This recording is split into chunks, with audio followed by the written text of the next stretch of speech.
Me by बर का बाई माझं नाव आहे. अरे बाप रे. मी भीमराव यशवंतराव आंबेडकर. आज नाशिक येथे मी सय्यद पिंपरी येथे मीटिंगला आलो होतो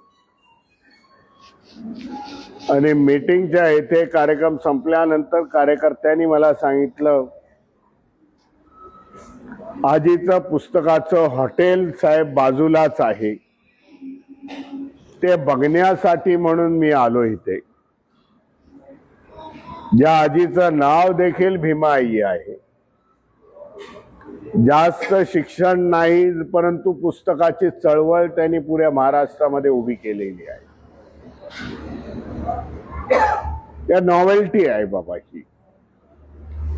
जेवणाबरोबरही पुस्तकं चाळा आणि नवीन पिढीला मोबाईलच्या संस्कृतीमध्ये बाहेर येऊन पुस्तकामध्ये डोकवा, हा संदेश आजीबाई वयाच्या 80व्या वर्षी देखील देत आहे.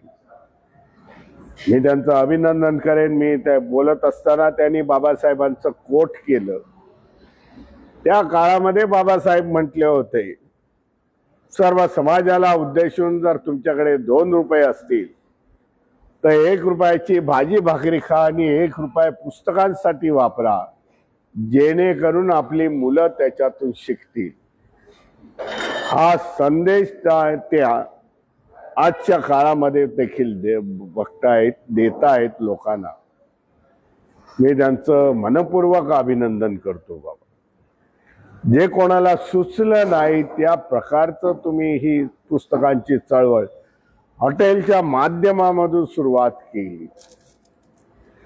लोकांना अर्जावून सांगेन की ह्या हॉटेलला व्हिजिट करा बाबा, तुम्ही आजूबाजूचे असतील. पोट भरून चालणार नाही, पण पुस्तकाच्या माध्यमातून ज्ञानाची भूक देखील तुम्हाला भागवावी लागेल, तरच समाज प्रबुद्ध निघेल. हा संदेश आज देखील आजीबाई देत आहेत. मी त्यांचं हार्दिक हार्दिक स्वागत आणि अभिनंदन करतो. जय भीम.